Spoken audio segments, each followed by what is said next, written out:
ঘুমাও তুমি ঘুমাও গো জান, ঘুমাও আমার কোলে, ভালোবাসার নাও ভাসাবো ভালোবাসি বলে।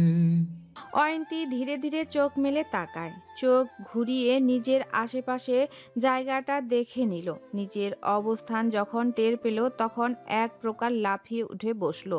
পুরো গাড়িতে সে একা। তার ঘুমাতে যাতে অসুবিধা না হয় তার জন্য গাড়ির সিটটা পর্যন্ত হেলিয়ে দেওয়া।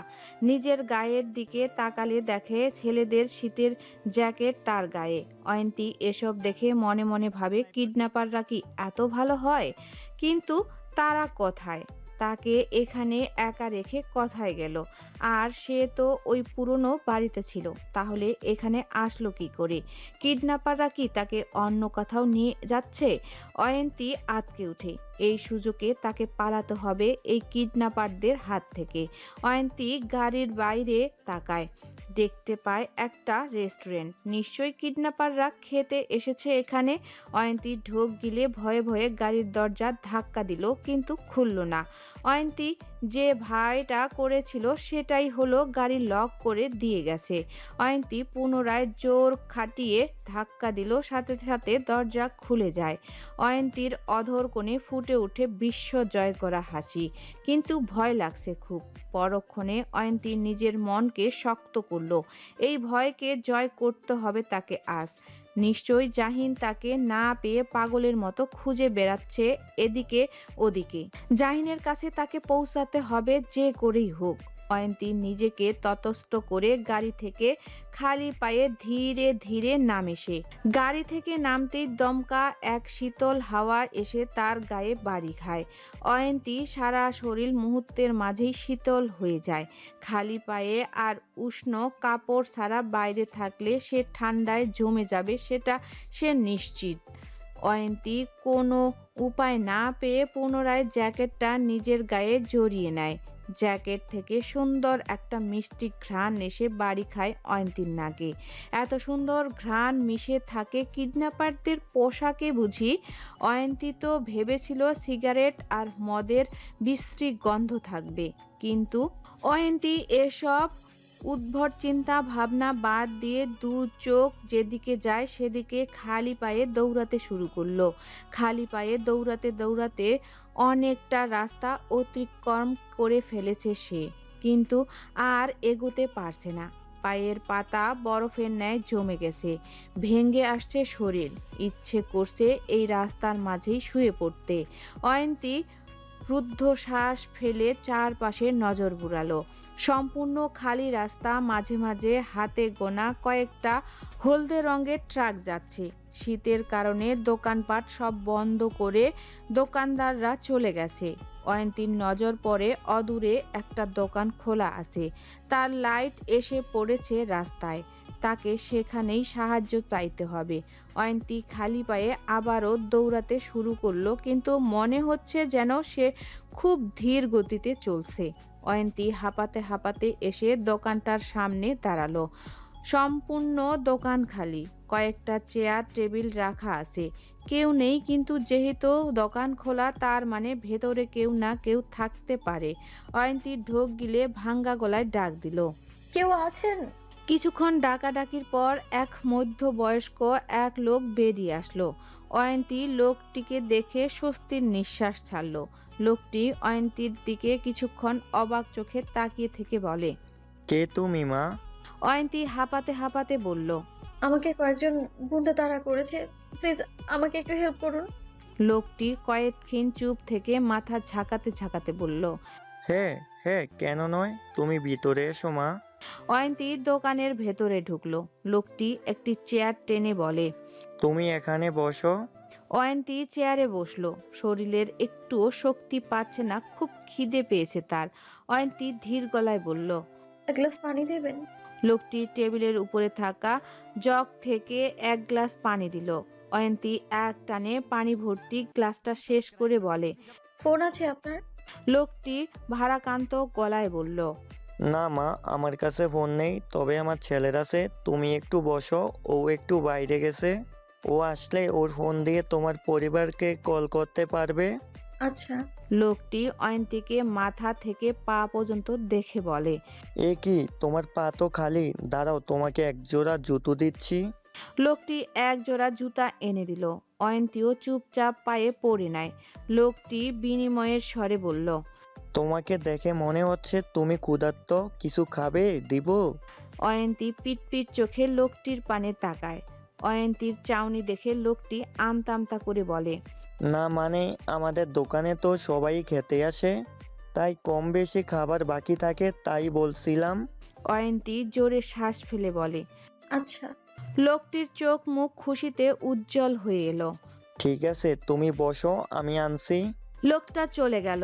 অয়ন্তী একা বসে রইল। চোখ দুটো খুব জ্বালা করছে তার। একটু পানির ঝাপটা দেওয়া দরকার। অয়ন্তী দোকানটার আশেপাশে নজর বুলালো। কিছুটা দূরে একটা বেসিন দেখা পায়। অয়ন্তী উঠে বেসিনের দিকে অগ্রসর হয়। দোকানের লোকটি রান্নাঘরে এসে নিজের পাঞ্জাবির পকেট থেকে ছোট্ট একটা বাটন ফোন বের করে কাউকে কল করলো। ফোনের ওপাশের লোকটি কল ধরতেই খুশি খুশি গলায় বলে। একটা পাখি পেয়েছি, পাখি নিজের থেকে এসেছে আমাদের দোকানে। অপর পাশের লোকটি কিছু একটা বলতেই লোকটি বলে উঠল।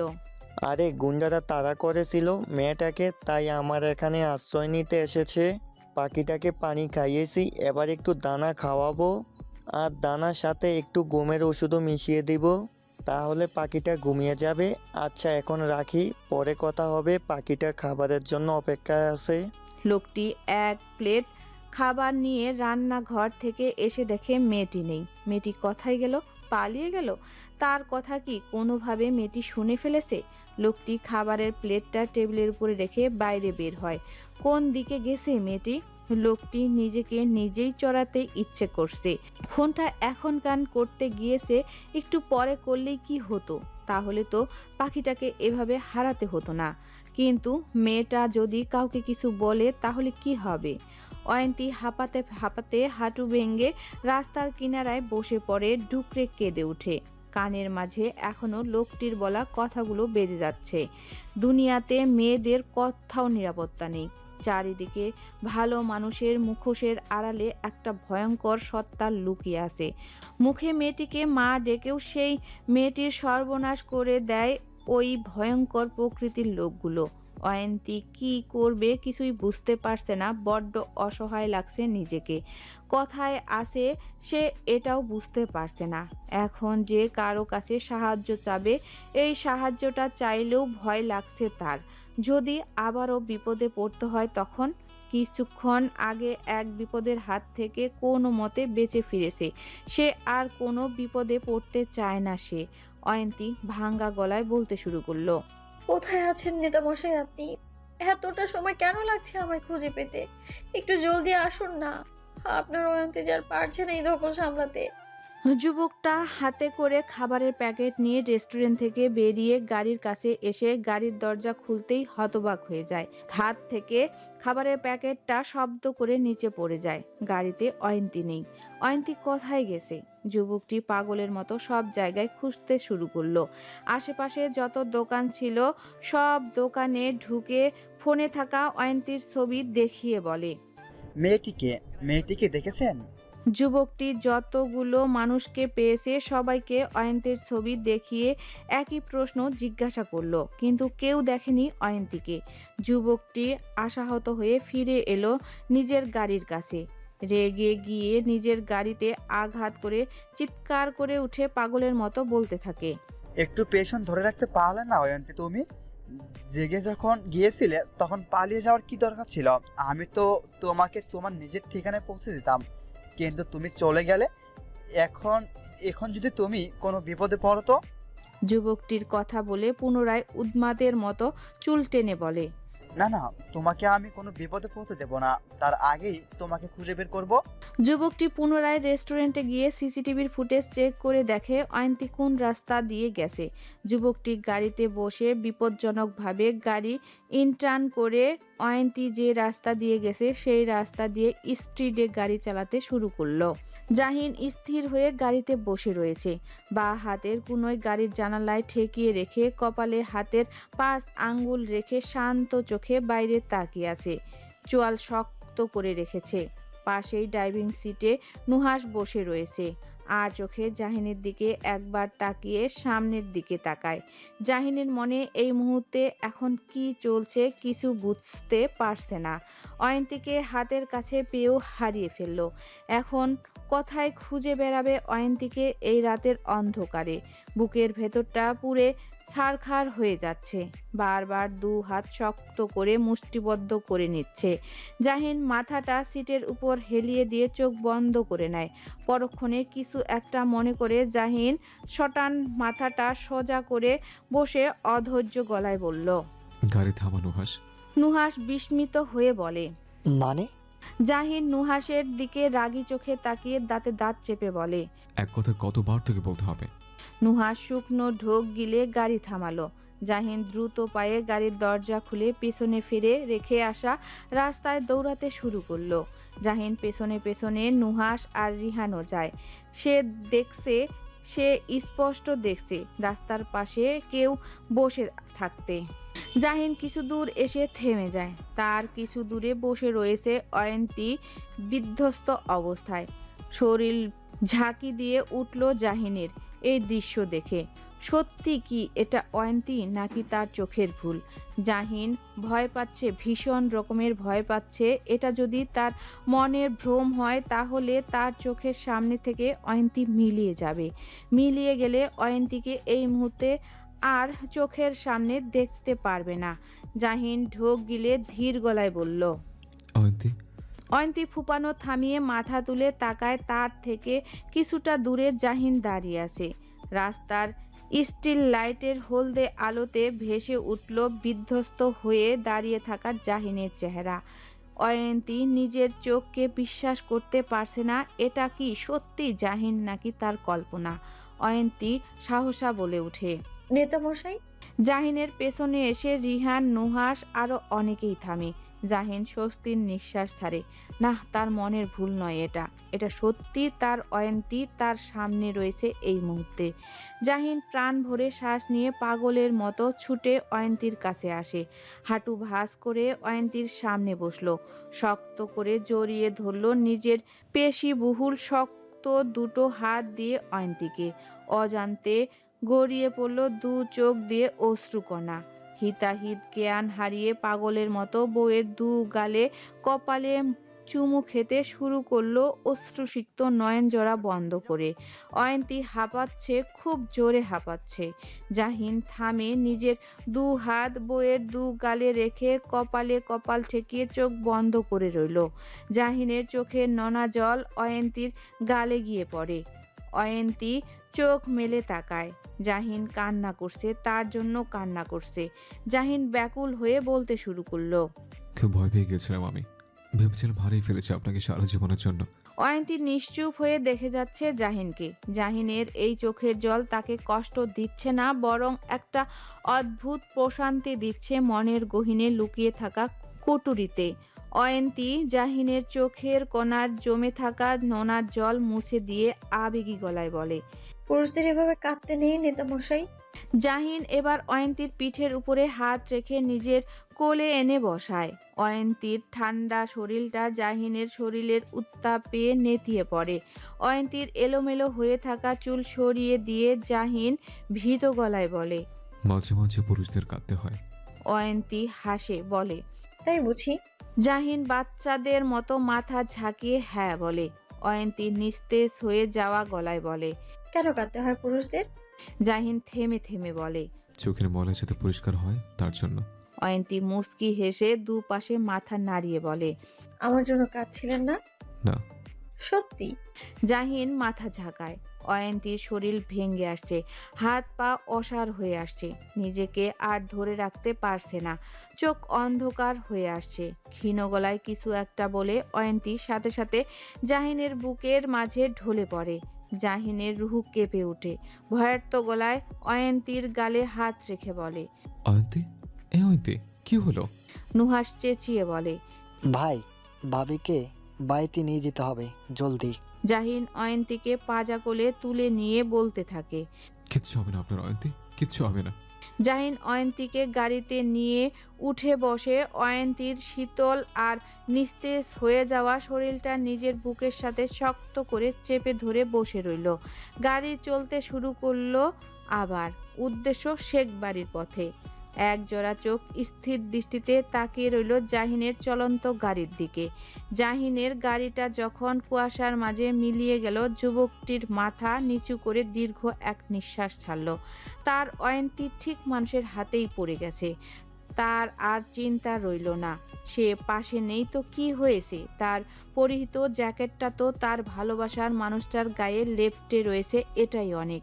যুবকটি নিজের ডান হাতটা নিজের বুকের বাঁ পাশে রেখে শক্ত করে চেপে ধরল। এখনো মনে হচ্ছে যেন অয়ন্তীর মাথাটা তার বুকের সাথে গেঁথে রয়েছে। যখন এখানটায় অয়ন্তীর মাথাটা ছিল তখন কতটা প্রশান্তি লাগছিল মনের ভেতরে, সেটা বলে প্রকাশ করতে পারবে না। যুবকটি সিটের মাঝে মাথাটা হেলিয়ে দিয়ে চোখ বন্ধ করে মৃদু গলায় বলে। আমায় কি তুমি ভুলে গেছো অয়ন্তী? একবারের জন্য কি তোমার মনে পড়ে না এই অধম মানুষটির কথা? কথাটা বলে তাচ্ছিল্যের সুরে হেসে বলে। হয়তো পরে, আবার নাও করতে পারে। খুব জলদি আমাদের দেখা হবে অয়ন্তী, খুব জলদি। তখন তুমি কেমন প্রতিক্রিয়া করো আমায় দেখে, সেটা দেখার জন্য আমি প্রহর গোনা শুরু করলাম এই মুহূর্ত থেকে। শীতের রাত, কনকনে ঠান্ডা, চারিদিকে ঘন কুয়াশায় আচ্ছাদিত হয়ে আছে। ঘড়ির কাঁটায় এখন বাজে রাত 12:30। মাঝে মাঝে শীতে জর্জরিত হয়ে কাছে পিঠে থাকা কুকুরগুলো আর্তনাদ করে উঠছে এই প্রকাণ্ড শীতের মাঝে নিজেকে একটু উষ্ণ করার জন্য। জাহিন ঘরের এক কোণে দাঁড়িয়ে আছে দেওয়ালে হেলান দিয়ে। ভেজা চুলগুলো পুরো কপাল জুড়ে পড়ে রয়েছে। একটু আগেই শাওয়ার নিয়ে বের হয়ে এসেছে সে। পরনে ফুল স্লিভ টি শার্ট আর ট্রাউজার। বাঁ হাতটা পেটের উপরে রেখে তাতে ডান হাতের কোণয় রেখে তর্জনী আর বৃদ্ধা আঙ্গুল ঠোঁটের উপরে ঠেকিয়ে এক নজরে আধশোয়া হয়ে থাকা অয়ন্তীর দিকে তাকিয়ে আছে। অয়ন্তী দুধ খাওয়ার ফাঁকে চোখ তুলে জাহিনের দিকে তাকায়। জাহিন সাথে সাথে সোজা হয়ে দাঁড়িয়ে পকেটে 2 হাত গুজে নজর সরিয়ে নেয়। অয়ন্তী কুসুম গরম দুধ ভর্তি পুরো গ্লাসটা শেষ করলো। জহুরা বেগম দুধের গ্লাসটা বা হাতে নিয়ে অয়ন্তীর মাথায় হাত বুলিয়ে দিয়ে পরম মমতা ভরা কণ্ঠে বলে। অনেক ধকল গেছে শরীরের উপর দিয়ে, এবার চুপটি করে ঘুমাও। অয়ন্তী মাথা নাড়িয়ে হ্যাঁ বুঝায়। জহুরা বেগম বসা থেকে উঠে দাঁড়াতেই ঘরে থাকা সকলে এক এক করে বেরিয়ে যেতে শুরু করলো। জহুরা বেগম ছেলের কাছে এসে বলেন। শুয়ে পড়ো, অনেক রাত হয়েছে, আর আজ যা হয়েছে সেগুলো মাথা থেকে ঝেড়ে ফেলো। আল্লাহ যা করে ভালোর জন্যই করে। জাহিনের মাকে খুব বলতে ইচ্ছে করছে, সব ভালো কি আল্লাহ আমার কপালেই লিখে রেখেছেন নাকি? যদি লিখে থাকেন তাহলে এই ভালো কাজগুলো লেখার দরকার নেই, এর চেয়ে খারাপ কিছু লিখে দেখ। কিন্তু জাহিন মনের কথা মনে রেখেই ঠোঁটে ঠোঁট চেপে মাথা নাড়ায়। জহুরা বেগম চলে যান। পুরো রুম খালি, শুধু রয়ে গেল দুজন মানব মানবী। জাহিন চোখ বন্ধ করে দীর্ঘ নিঃশ্বাস ছাড়ল। অয়ন্তীর দিকে তাকালে দেখে অয়ন্তী মায়া ভরা চোখে তাকিয়ে আছে তার দিকে। তাই চাউনি তাকে বড্ড বেসামাল করে তুলে বুকের ধুকবুকানি যেন একটু বেশি মাত্রায় বেড়ে যায়। জাহিন ধীর পায়ে হেঁটে সুইচ বোর্ড টিপে লাইট অফ করে ড্রিম লাইট জ্বালিয়ে দিয়ে দরজার সিটকিনি লাগিয়ে দেয়। অয়ন্তী কোমর পর্যন্ত ব্ল্যাঙ্কেট জড়িয়ে আধশোয়া অবস্থায় বসে রইল। অয়ন্তী শুকনো ঢোক গিলল। এখনো চোখের সামনে জীবন্ত হয়ে জাহিনের করা দৃশ্যগুলো ভাসছে। কতটা ব্যাকুল হয়ে তার সামনে মুখমণ্ডল নিজের উষ্ণ নরম ঠোঁটের ছোঁয়া দিয়েছিল। মনে হচ্ছে যেন এই ছোঁয়াগুলো এখনো তার গায়ে মেখে আছে। অয়ন্তী মনে মনে ভাবছে ভালোই হয়েছে সে কিডন্যাপ হয়েছে। কিডন্যাপ হওয়ার কারণে তো আজ অন্য এক জাহিনকে দেখতে পেয়েছে, যেই জাহিনের চোখে ছিল তাকে হারানোর ভয়।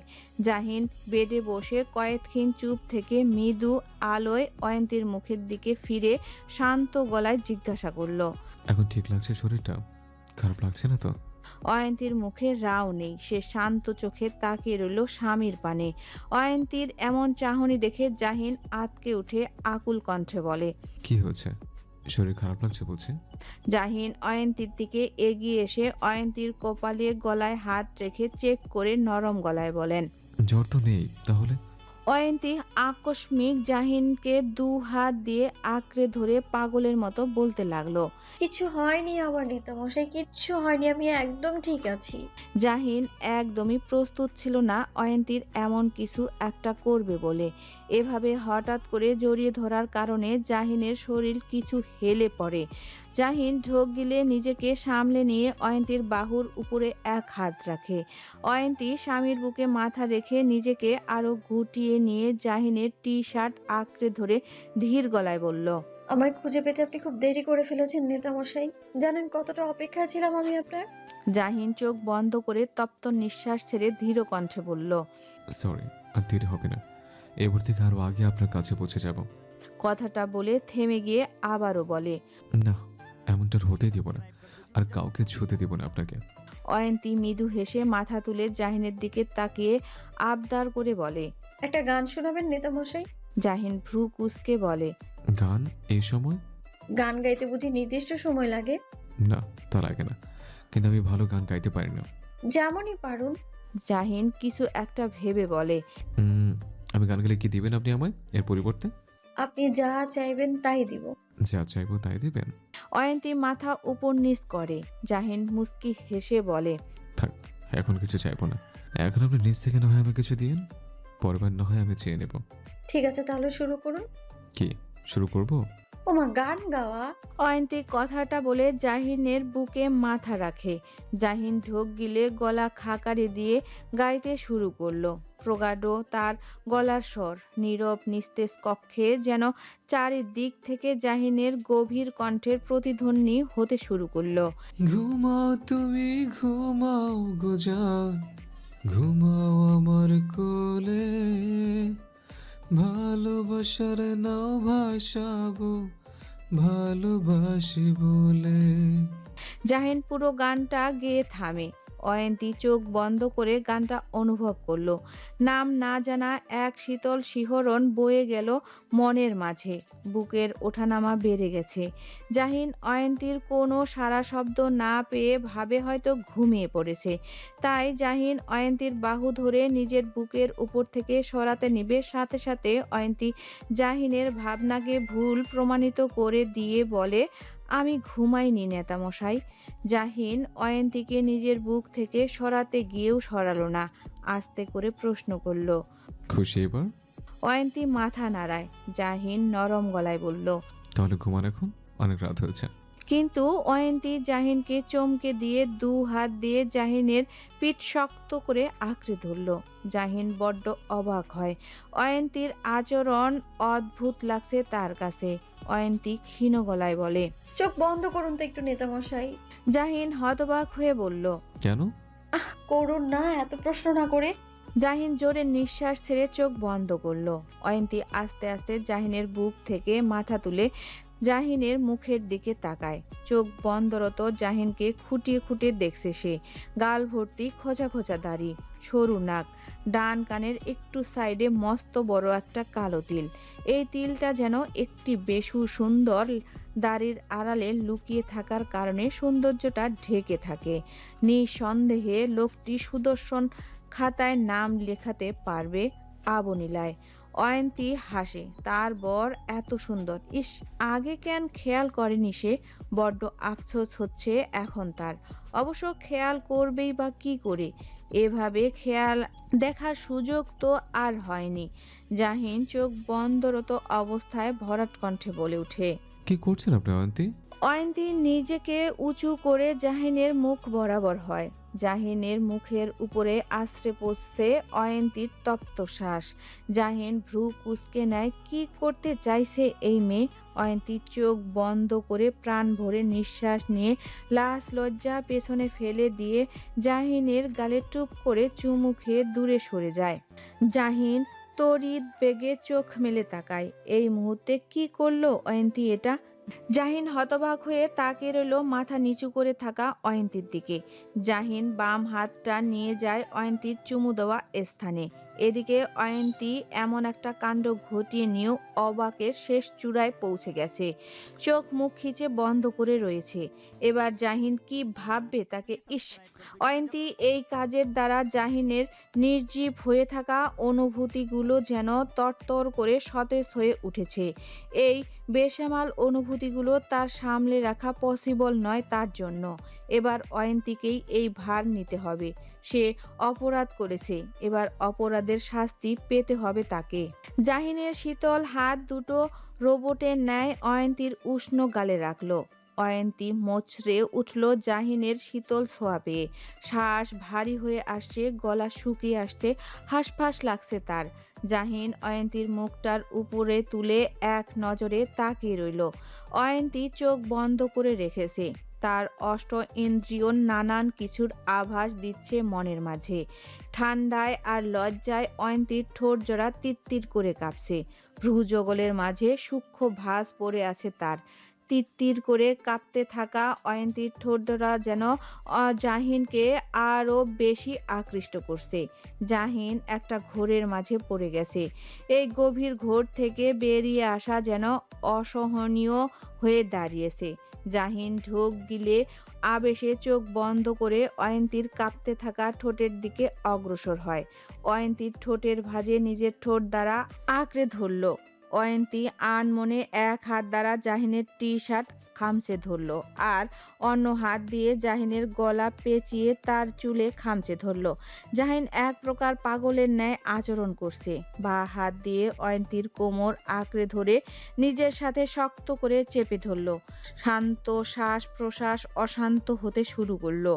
জাহিনের বেসামাল হাতের ছোঁয়া অয়ন্তীর সারা শরীরে বিচরণ হতে শুরু করলো। অয়ন্তী চোখ মুখ শক্ত করে খিচে বন্ধ করে রইল। জাহিন থামে। ধীরে ধীরে অয়ন্তীর কাছে থেকে সরে আসে। অয়ন্তী চোখ বন্ধ করে রেখেছে। দুজনেই জোরে জোরে শ্বাস ফেলছে। জাহিনের ঘোর যেন এখনো কাটেনি। সে এক পলক অয়ন্তীকে দেখে পুনরায় অয়ন্তীর অধরে নিজের অধর মিলিয়ে দেয়। অধরে অধর মিলিত অবস্থায় জাহিন অয়ন্তীকে বিছানায় শুয়ে দেয়।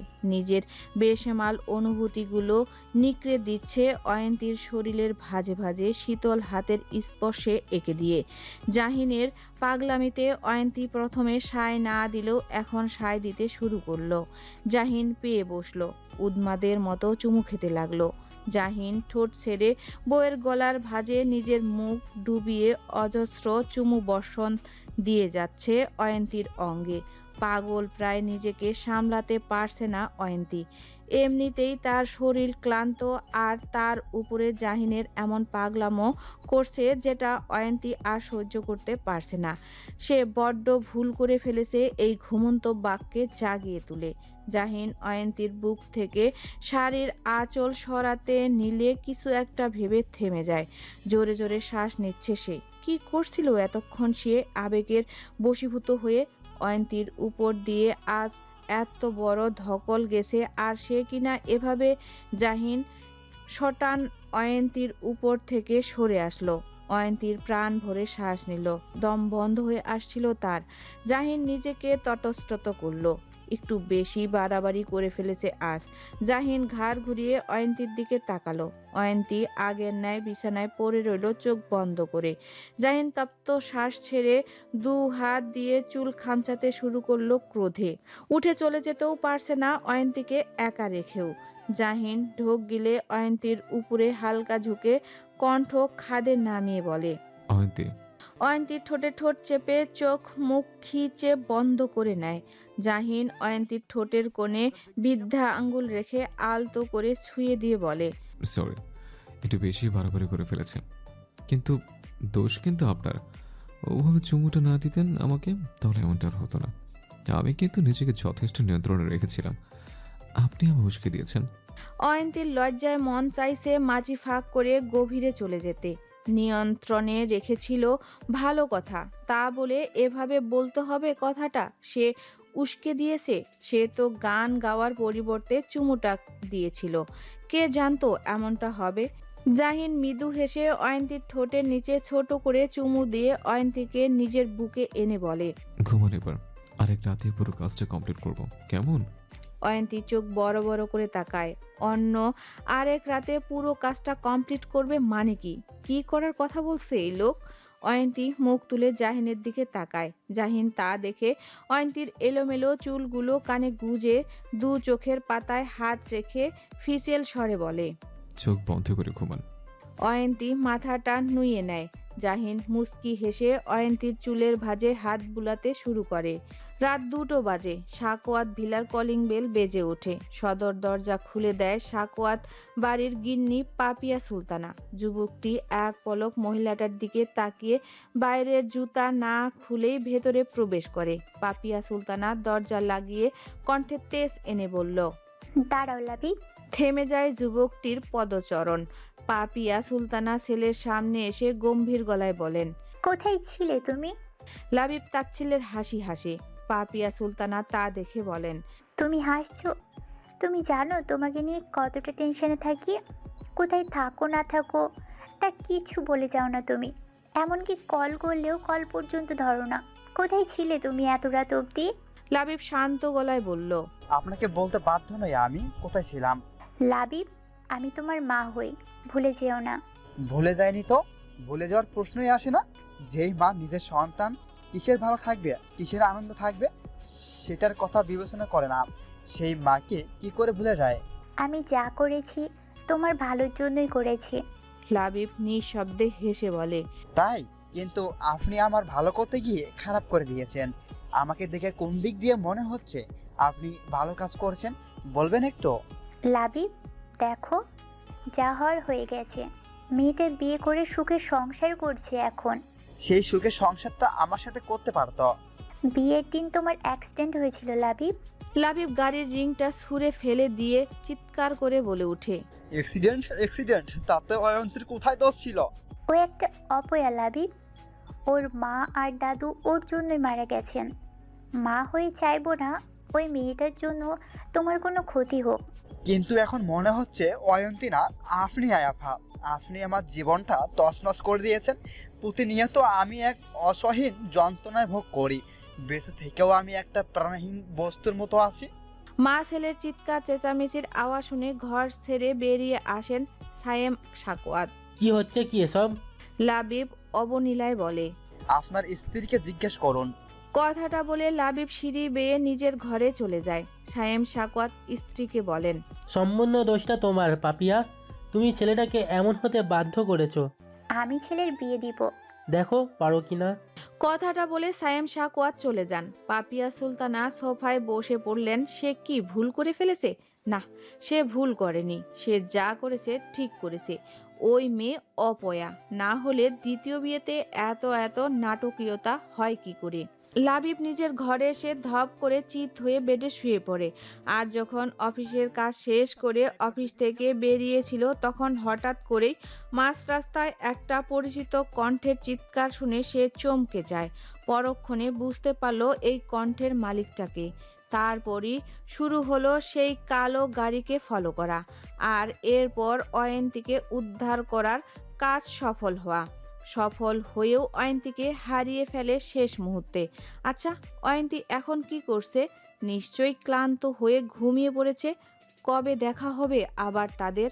লাবিব শোয়া থেকে উঠে দাঁড়িয়ে কয়েক কদম হেঁটে এগিয়ে যায় বড় একটা পেন্টিংয়ের সামনে। তার সামনে হাস্য উজ্জ্বল চেহারায় অয়ন্তী বসে রয়েছে। এই পেন্টিংটা সে নিজ হাতে এঁকেছে।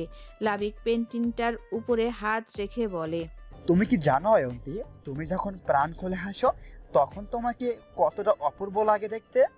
কথাটা বলে কয়েকক্ষণ থেমে বলে, আচ্ছা, তোমার একবারও আমার কথা মনে পড়ে না? ভুলে গেছো আমাকে, তাই না? সমস্যা নেই, মনে করে দেব তোমায় কে ছিলাম আমি। বন্ধ ঘর, ঘরের আসবাবপত্র বলতে 3টা বড় আলমারি, তা ফাইল দিয়ে ভর্তি, আর বিভিন্ন ধরনের রাজনৈতিক ব্যানার, পোস্টার রয়েছে, আর শখানেক প্লাস্টিক চেয়ার রাখা। তার মাঝে কাঠের শক্ত চেয়ারের সাথে হাত পা বাঁধা অবস্থায় বসে আছে মানিক, মুখে মাস্কিং ট্যাপ মারা। মানিকের থেকে কিছুটা দূরে রাসেল আর মাসুম দাঁড়িয়ে আছে। রাসেল চিন্তিত মুখে তাকিয়ে আছে মানিকের দিকে। মাসুম রাসেলের চিন্তিত মুখ দেখে বলে, কিরে রাসেল ভাইপার, কি ভাবছিস? ভাবছি ভাইয়ের সাথে কি করবে। কি আর করবে, কিছুই করবে না। না রে, মাসুম ভাইয়ের উপর ভীষণ খেপেছে। দেখলে না গতকাল রাতে কি করলো ওর সাথে? এসব মনে পড়লেই আমার গা কাটা দিয়ে উঠে। মাসুম রাসেলের হাত দেখতে দেখতে বলে, দেখি দেখি তোর গায়ে কয়টা কাটে দিয়েছে। রাসেল নিজের হাতটা সরিয়ে বলে, উফ মাসুম, ওটা তো কথার কথা। কথার কথা বলিস কেন শালা? এর মাঝে জাহিন এসে হাজির হয়। তার হাতে একটা সাদা রঙের চতুর্ভুজ আকৃতির একটা বক্স। মাসুম জাহিনের কাছে এসে প্রশ্ন করে, ভাই এর ভেতরে কি আছে? জাহিন ডান হাতে বক্সটা বাঁ হাতে নিয়ে বলে, কিছু না, তোরা বের হয় ঘর থেকে। রাসেল আর মাসুম এক পলক জাহিনের দিকে তো আরেক পলক মানিকের দিকে তাকে চুপচাপ বের হয়ে যায়। সকলে ঘর থেকে বের হতেই জাহিন ঘরের দরজা বন্ধ করে দেয়। কাইব গাড়ি পার্ক করে এসে ঘরের ভেতরে যাওয়ার জন্য প্রস্তুতি নিতে নিলে সবাইকে ঘরের বাইরে দেখে বলে, কি হলো? মাসুম হাই তুলতে তুলতে বলে, কি আর হবে ভাই, আমাদের আউট করে দিয়েছে। কাইব চোখ ছোট ছোট করে বলে, স্বীকার করেছে? কে কাজটা করতে বলেছে ওকে? স্বীকারোক্তি শোনার আগেই তো বের করে দিয়েছে ঘর থেকে। রাসেল বলল, আচ্ছা কাইফ, ভাইয়ের হাতে যে একটা বক্স, এটা কিসের বক্স? জানি না। ও আচ্ছা। জাহিন দুটা প্লাস্টিকের চেয়ার এনে মানিকের সামনে রাখে। একটা চেয়ারের উপর তার হাতে রাখা বক্সটা রেখে অন্য চেয়ারটাতে নিজে বসে। মানিক ভয়ে ভয়ে জাহিনের দিকে তাকিয়ে আছে। কি করবে তার সাথে এখন জাহিন? আর এই বক্সটাতেই বা কি আছে? জাহিন শব্দ করে শ্বাস ফেলে বক্সটা উপরে হাত রেখে বলে, এই বক্সটাতে কি থাকতে পারে অনুমান করতো? কথাটা বলে জাহিন ভ্রুদয় কুঁচকে মানিকের দিকে তাকিয়ে বলে, ওহো, তুই কি করে বলবি? তুই তো আর জানিস না এর ভেতরে কি আছে। আর কথা তো বলতে পারবি না, কারণ মুখে টেপ লাগানো আছে। ঠিক আছে, আমি তোকে দেখিয়ে দিচ্ছি বক্সটার ভেতর কি আছে। জাহিন বক্সটা খুলতেই মানিকের চোখ দুটো বড় বড় হয়ে যায়। বক্সটার ভেতরে নানা রকমের ধারালো অস্ত্র আর তার পাশে চিকিৎসা করার সরঞ্জাম। মানিকের চোখ মুখে ফুটে ওঠে আতঙ্কের ছাপ। ভীতু চোখে মানিক জাহিনের দিকে তাকালো। জাহিন এই অস্ত্রগুলো দিয়ে কি করবে তার সাথে? জাহিনের মুখে বাঁকা হাসি। মানিক এত বছর জাহিনের সম্পর্কে যা যা শুনেছে তা যেন এই মুহূর্তের মাঝে মিথ্যা মনে হচ্ছে জাহিনের চেহারা দেখে। এ যেন অন্য এক জাহিন। মানিক ভয়ে শুকনো ঢোক গিলল। জাহিন বক্সটার থেকে দুটা গ্লোভস বের করে হাতে পড়তে পড়তে বলে, নিশ্চয়ই ভাবছিস এই ধারালো অস্ত্রগুলো দিয়ে কি করব? সিম্পল বিষয়, তোকে কুচি কুচি করব যদি আমার প্রশ্নের উত্তর যদি না দিস। মানিকের চোখ লাল হয়ে গেছে। কি বলছে এসব? কিছু বলতেও পারছে না। জাহিন কি সত্যি তার হাত পা কেটে নিবে নাকি যদি সঠিক উত্তর না দেয়? জাহিন হাতের গ্লোভস পরে অস্ত্রগুলো নড়াচড়া করতে লাগলো। একবার কেচি তো আরেকবার ছুরিতে হাত দিয়ে সেটা পরোক্ষ করছে। জাহিন একটা ধারালো কেচি হাতে তুলে নিয়ে মানিকের দিকে তাকালো। মানিক গঙ্গাচ্ছে বাঁচার জন্য আকুতি করছে, কিন্তু জাহিনের এসবে পাত্তা না দিয়ে মানিকের কনিষ্ঠ আঙ্গুলটা আকস্মিক ধরে ক্যাচ করে কেচি দিয়ে কেটে দেয়। মানিক চাইলেও চিৎকার করতে পারছে না। ব্যথায় যন্ত্রণায় গলা কাটা মুরগির মতো ছটফট করছে। চোখ দিয়ে অনবরত গড়িয়ে পড়ছে পানি। জাহিন মানিকের কাটা আঙ্গুলটা স্যাভলন দিয়ে ধুয়ে ব্যান্ডেজ করে দিতে দিতে বলে, নিশ্চয়ই ভাবছিস কেন তোর আঙ্গুলটা কেটেছে। আচ্ছা, মানুষের শরীরের মাঝে সবচেয়ে কোন অঙ্গটা প্রিয় জানিস? আমার মতে দুটো হাত মানুষের খুব প্রিয়। এই হাত দুটো না থাকলে মানুষ কাজ করতে পারতো না, খেতে পর্যন্ত পারতো না। অবশ্যই মানুষের প্রত্যেকটা অঙ্গই খুব ইম্পর্ট্যান্ট, কিন্তু হাত পা ছাড়া বড্ড অচল। কিন্তু তেমনি তোরা আমার প্রিয় জিনিসের উপরে হাত দিয়েছিস, তার জন্য তোর একটা আঙুল কেটে নিলাম। একটা আঙুল কেটেছে, এটা তো কিছু না। মন চাইছে তোর শরীরের প্রত্যেকটা অঙ্গ কেটে নদীতে ভাসিয়ে দিতে। জাহিনের কথা শুনে মানিক নিজেকে গুটিয়ে নেয়। আঙ্গুল ব্যান্ডেজ করে জাহিন মানিকের দিকে তাকায়। মানিকের সারা শরীর কাঁপছে ভয়ে। এটা ভেবে জাহিন এবার কি করবে। মানিকের কাছে জাহিনকে একজন সাইকো মনে হচ্ছে, যে নিজেই তার আঙ্গুল কেটে দিয়েছে আবার নিজেই ব্যান্ডেজ করে দিচ্ছে। জাহিন পুনরায় কেচিটা মানিকের অনামিকা আঙ্গুলে ধরে বলে, এবারও হুট করে আঙুল কেটে দিব না, প্রশ্ন করব। সে প্রশ্নের সঠিক উত্তর দিলে তোর আঙুল অজ্ঞাত থাকবে, কিন্তু ভুল উত্তর দিলে 1 সেকেন্ডও ব্যয় করবো না, ঠাস করে তোর আঙুলটা কেটে দিব। কি বলেছি বুঝতে পারছিস তো? মানিক জোরে জোরে মাথা ঝাঁকায়, যার অর্থ সে জাহিনের সকল প্রশ্নের সঠিক উত্তর দিবে। জাহিন গম্ভীর গলায় বলে, ঠিক আছে, তাহলে বল, তোদের কে হায়ার করেছিল আমার বউকে কিডন্যাপ করার জন্য? জাহিন মানিকের মুখের ট্যাপ সরাতেই মানিক হাঁপাতে হাঁপাতে বলে, খলিল তালুকদার। ওই মেয়ের খলিল তালুকদার বলেছে। এসবের প্রমাণ আছে তোদের কাছে? আছে, আমার ফোনে সমস্ত কল রেকর্ড আছে। জাহিন সোজা হয়ে বসে হুমকি দেওয়ার স্বরে বলে, ঠিক আছে, যদি কোনো প্রমাণ না পাই তোকে পরে দেখে নেব। উঠে দাঁড়িয়ে চলে যেতে নিলে পুনরায় জাহিন নিজের কোমরে বাঁকিয়ে মানিকের মুখোমুখি হয়ে ঠান্ডা গলায় বলে, যদি কোনো ভুল করিস তাহলে এর পরের বার হাতের আঙুল নয়, তোর গলা কাটবো আমি। জাহিন ঘর থেকে বের হয়ে যায়, কিন্তু একজোড়া চোখ জানালার ফাঁক দিয়ে এখন তাকিয়ে আছে। মুখে তার রহস্যময় হাসি। জানালা থেকে সরে এসে বাঁকা হেসে বলে, ইস, বেচারা খলিল তালুকদার, এবার মনে হয় তার বাচ্চার চান্স খুবই কম। আমাকে ধরা এত সহজ নয় মিস্টার জাহিন। নিজের দোষ কি সামনে এই ভোলা ভোলা সাজে থাকা ছেলেটা খুব ভালো করেই জানে। খলিল তালুকদার মিটিংয়ে ব্যস্ত আছেন। হঠাৎ করে ফোনে মেসেজ আসার শব্দ হয়। মিটিংয়ে ব্যস্ত থাকার কারণে মেসেজ আসার শব্দ আর নিজের কান পর্যন্ত পৌঁছায়নি। মিটিং শেষ হওয়ার পর নিজের ফোন চেক করে দেখে ভয়েস মেসেজ এসেছে, সেটাও জাহিনের নাম্বার থেকে। খলিল তালুকদার ভ্রু কুঁচকে মেসেজটা ওপেন করে ফোনের স্পিকার কানের কাছে এনে যা শুনে তাতে খলিল তালুকদারের চোখের মণিদ্বয় স্বাভাবিকের চেয়ে বড় বড় হয়ে যায়। উত্তেজনার বশে বসা থেকে উঠে দাঁড়িয়ে পড়েন। ঘন ঘন নিঃশ্বাস ছাড়ছেন। শরীরের রক্ত গরম হয়ে গেছে। কি শুনলো এই মাত্র এটা? খলিল তালুকদার তাড়াতাড়ি করে জাহিনের নাম্বার ডায়াল করে, কিন্তু জাহিন কল ধরে না। খলিল তালুকদার পর পর 7-8 বার কল করে, কিন্তু জাহিন সেই প্রথমবারের মতো কল ইগনোর করে। খলিল তালুকদার বুঝতে বাকি নেই জাহিন যে ইচ্ছে করেই তার কল ধরছে না। জাহিন কল না ধরাতে খলিল তালুকদার অন্য আরেকটা নাম্বারে কল করেন। 2-3 বার রিং হতেই অপর পাশের লোকটি কল ধরতেই খলিল তালুকদার ব্যস্ত গলায় বলেন, তুমি কোথায় আছো? জাহিন আমাকে একটা ভয়েস মেসেজ পাঠিয়েছে, যেখানে আমি ওর বউয়ের কিডন্যাপের ব্যাপারে কথা বলছি।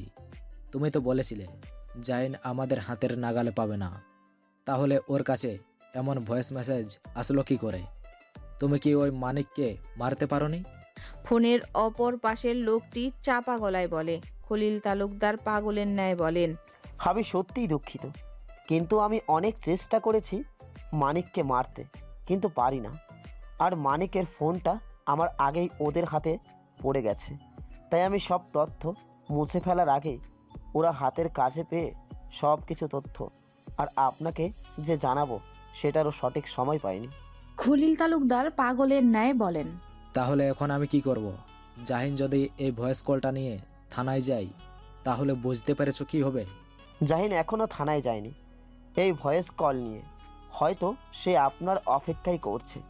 আপনি একটা কাজ করুন, জাহিনের সাথে দেখা করে সবটা মিটিয়ে নিন। মানে জাহিনের সাথে দেখা করে তার হাতে পায়ে ধরে নিজের সম্মানটা বাঁচিয়ে নিন। এটা আমি করতে পারবো না। তাহলে জেলে যাওয়ার জন্য প্রস্তুতি নিন। না, আমি জেলে যাব না। তাহলে যেটা বলেছি সেটা করুন। বলেই ফোন কেটে দেন। খলিল তালুকদার ধপ করে চেয়ারে বসে পড়ে। এবার কি করবে কিছুই বুঝতে পারছে না। জাহিনের হাতে পায়ে ধরে সবটা মিটিয়ে নিতে হবে, যত সম্ভব তাড়াতাড়ি, না হলে এই নির্বাচন থেকে তাকে সরে যেতে হবে, আর সাথে জেলের ভাতও খেতে হবে, যেটা উনি কখনোই মানতে পারবে না। জাহিন ফোনের স্ক্রিনে তাকিয়ে আছে। তার ফোনে একের পর এক কল আসছে, আর সেটা আনন্দের সহিত দেখে যাচ্ছে। নুহাস তা দেখে মজার ছলে বলে, ভাই, এবার তো খলিল তালুকদারের কলটা ধরা দরকার। এতবার কল করছেন লোকটি, কল না ধরলে কষ্ট পাবেন তো। জাহিন ফোনটা উল্টো করে রেখে দিয়ে শব্দ করে হেসে বলে, তোর কি মনে হয় খলিল তালুকদার শুধু আমাকে কল দিচ্ছে? একদমই না, হয়তো আমার পার্টি অফিসে আসার জন্য রওনা দিয়ে ফেলেছে। জাহিনের কথা বলতে দেরি হলো, মাসুমের এসে বলতে দেরি হলো না যে খলিল তালুকদার এসেছে। জাহিন মাসুমের কথা শুনে বলে, আসতে দে। খলিল তালুকদার জাহিনের কেবিনে ঢুকে হুঙ্কার ছেড়ে বলেন, তুমি আমাকে কি পাঠিয়েছো এসব জাহিন? তুমি কি ভেবেছো আমি বুঝতে পারবো না এগুলা? তোমার সাজানো পরিকল্পনা আমাকে ফাঁসানোর জন্য?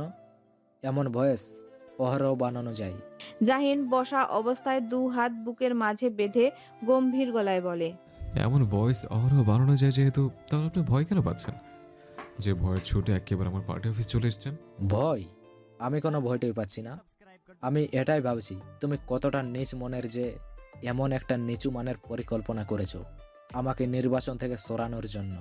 ঠিক আছে, তাহলে প্রমাণ করুন যে ভয়েসটা আপনার না, অন্যকে আপনার গলার স্বর নকল করে বানিয়েছে। যদি প্রমাণ করতে না পারেন তাহলে আমি এটা থানায় দিব আর আপনাকে জেলের ভাতও খাওয়াবো। খলিল তালুকদার ঢোক গিলেন। এটা যে সত্যি নিজের গলার স্বর এটা খলিল তালুকদার খুব ভালো করেই জানেন। এই গলার স্বর পরিবর্তন করে বলেন, দেখো জাহিন, আমি কোনো প্রকার সমস্যা চাই না। আমি চাই একটা সুষ্ঠু স্বাভাবিক নির্বাচন হোক। জাহিন চিবিয়ে চিবিয়ে বলে, সেটা আমিও চাই, কিন্তু আপনি বারবার সেটা হতে দিচ্ছেন না। নানা রকমের অপকর্ম করে যাচ্ছেন, এমনকি আমার স্ত্রীকে অপকর্মের থেকে বাদ দেননি, তাকে অনেক সংযুক্ত করেছেন। দেখো জাহিন, যা হওয়ার হয়ে গেছে। কেউ আমাদের মাঝে ভুল বুঝাবুঝি করার জন্য এমনটা করছে। জাহিন নিঃশব্দে হেসে বলে, আমি এতটা বোকা নই যে এটা বুঝতে পারবো না এর পেছনে কি আছে। আমি এই ভয়েসটা থানায় দিব না যতক্ষণ আপনি কোনো অপকর্ম করুন। তাই আপনাকে ওয়ার্নিং করছে, ভালো হয়ে যান, আর একটা সুষ্ঠু স্বাভাবিক নির্বাচন হোক আগামীতে। খলিল তালুকদার কিছু না বলে চলে যায়। বেশি কথা বললে যদি উল্টাপাল্টা কিছু বলে ফেলে আর জাহিনের মেজাজ বিগড়ে গিয়ে যদি থানায় দিয়ে দেয় ভয়েসটা, তাহলে সব শেষ। আর একবার যেহেতু জাহিন বলেছে সে থানায় ভয়েসটা দিবে না, তার মানে দিবে না। আর এবার অন্যভাবে সবটা সামলাতে হবে।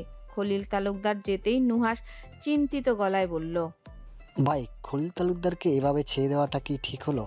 ওনাকে যদি পুলিশ অ্যারেস্ট করেও তাহলে কয়েকদিন পরে উনি জামিনে বের হয়ে যাবেন, আর এরপর আবার আমার পরিবারের কোনো ক্ষতি করতে উঠে পড়ে লাগবে।